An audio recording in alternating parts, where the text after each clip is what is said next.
Do you know when most people get angry? Not when they start shouting. Anger has actually started inside them long ago when they have kept quiet for too long, and now that emotion is kind of overflowing. And you are usually not angry because of just one thing, except maybe when your country is losing a match that they should have won hands down. But you are angry because there are 10 other things before this which were not addressed.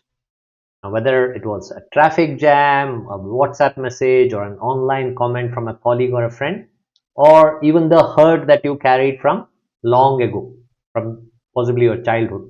So, if you are fuming, then it's likely that there is a history to it. So, where does this anger come from? Let's get one thing clear first. Anger is usually never the first emotion. It's the second, or maybe even the second, third, or the eighth emotion. So, psychologist Carol Travis, in her book called Anger, the Misunderstood Emotion, calls anger a secondary emotion. Now, what is a secondary emotion? Which means that some other emotion is coming first. It could be either guilt, or shame, or helplessness, or any other emotion which you do not show. But what you show is anger, because anger is easy to show and it possibly could be safer. Now, what do I mean by anger being easy or safe? So let me explain. So for example, you can take control of a situation by showing anger, or at least you feel like you're in control, or you can actually feel socially accepted by showing anger, and this is true especially for men. And anger can also be the most instinctive emotions to access than many other emotions. So that's why I said anger is easy to access. Now, how is it safer? For example, you can avoid looking at helpless. When you are displaying anger in front of others, they will think that you think that they will think that you are having some kind of control. You can also confront threats or challenges. Now, whether that threat is a real threat or it's a imagined threat, that's different issue. But you can actually show that you are trying to confront it, or you can hide it through the true emotions behind it, like the emotions that I spoke about. So whether it is easy or safe, to show anger, but once you start showing anger, it becomes a default emotion and something that becomes very difficult to manage in the long run. So many people are frequently angry. uh, who are frequently angry, they have this kind of habit where they say, I'm fine, I'm all right, I know that I'm angry, but I'm in control right now. But they do that a few times, maybe they adjust a couple more times, maybe they even try to walk away from the situation, but at one particular point all hell kind of breaks loose. Now that is where people end up hurting their loved ones, or their colleagues or the friends, because they cannot manage that anger. Now, calling oneself short tempered, that I'm like this, is just an excuse, because the main reason was you or whoever had that anger had no space earlier to actually express what the feeling was about. So now it comes out like in that way.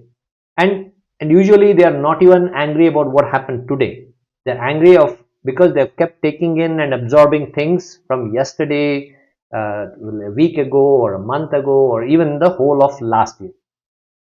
Now we all know how anger is expressed. Shouting and physical abuse, or emotional abuse, are key ones, but it can also be seen in these forms like sarcasm, or giving cold replies, or withdrawing, or taking passive aggressive kind of digs at people, or becoming silent even when something is really bothering you. So anger is not always a fire, but it could also be kind of the heat which is, simmering inside, which will need an outlet. So what to do with it? They say that you should count to three or count to 100 and stuff like that. But sorry for the pun, but ultimately it all boils down to changing the way we think.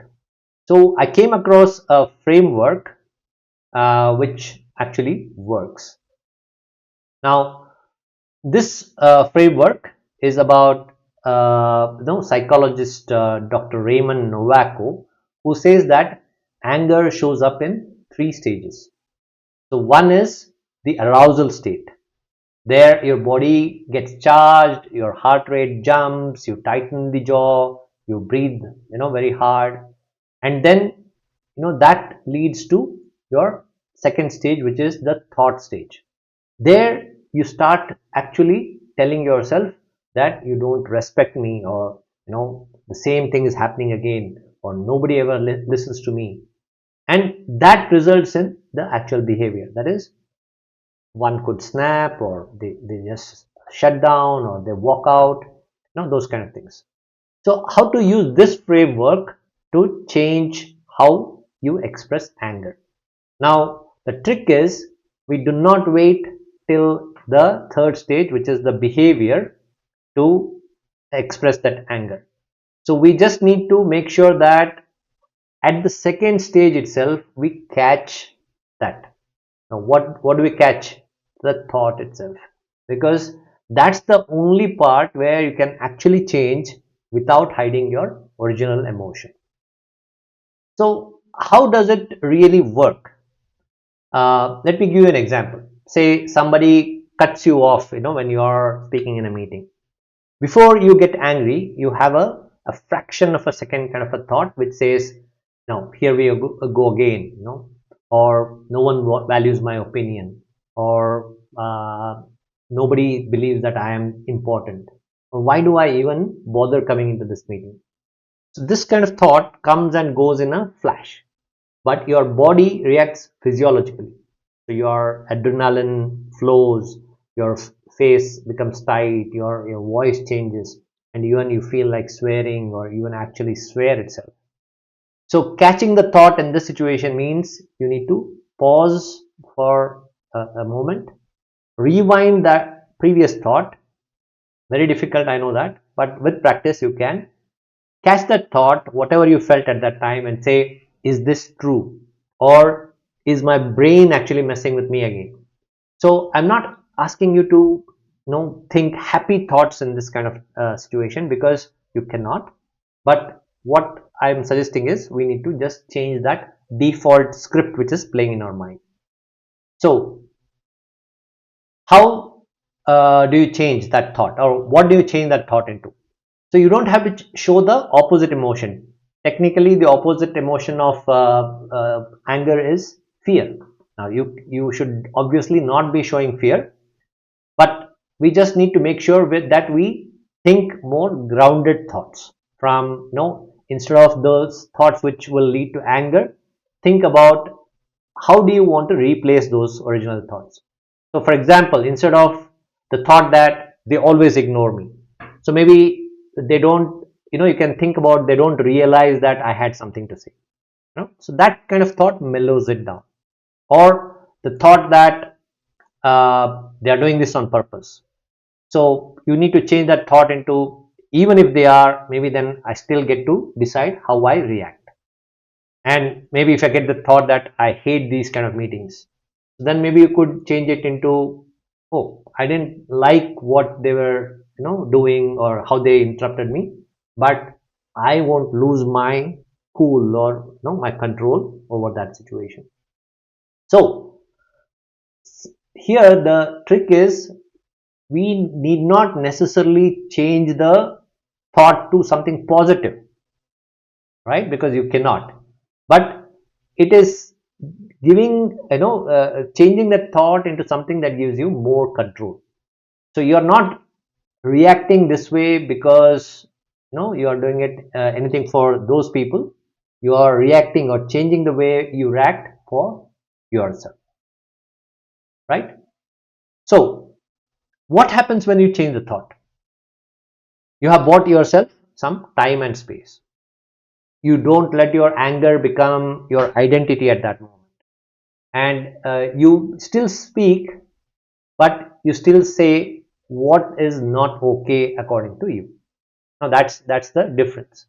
Your voice will become clear, it will not be shaky, your breath will become normal, you make your point but without any aggression. So that is a win, because you did not avoid the issue, but you did not burn the room or even the bridges when you spoke.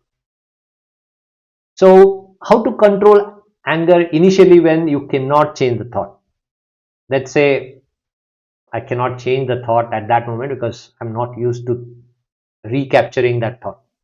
So there are a few other things that you could do. Of course, don't talk when you feel that anger, coming up fast, or somehow control. Maybe look into your phone and write down in your, or type something in your phone as to what is actually hurting you, not the thing that actually pissed you off, but what the real hurt was, that the emotion behind that hurt. Take maybe 10 minutes, don't speak, don't react, take 10 minutes and cool down. And after some time, make sure that you go back or connect with them offline, whoever you felt angry against, and say, when you did it that way, I felt that you should not have done it, or I felt humiliated when you said it, or I felt that I was not being given importance. So you are using the I statement here to say what you are actually feeling. You are not blaming anybody, you are not giving any kind of speech, or you're not trying to make it an issue. So you just wanted to say something at that time, and you say it. And make sure that you sleep well that night, because yeah, sleeping and eating healthy are very important, because they also have an impact on how our anger is managed. For example, our body generates more adrenaline and cortisol when we are hungry. So because when our body is hungry, the blood sugar, it drops, and these hormones are released to manage or raise the blood sugar level. But because they also have that side effect of making you volatile, okay, and they make you trigger your anger and the stress levels. So sleep and food is definitely, you should be having a good balance. Now, how to aim for a balance in the anger itself? Now, what is this balanced anger, you might ask? It's not about being calm all the time, but if you can say what is wrong by, without trying to sound that you are winning, you are not trying to prove yourself right, you're just speaking the truth, and you are not hiding the real problem with yourself, whatever is you're feeling. So that is balancing the anger. So if you want to stop getting angry, then the key thing is we need to stop battling things before it reaches that point where you cannot control. So if you want to think about your last fight with a friend, or the last time you withdrew from speaking with your partner, ask yourself, what is that one sentence that I could have said there with that person, which might have avoided all this. So drop this thought in the comments if you like the videos and this video, and please feel free to share or subscribe. Thanks for watching First Things First, and have a great day.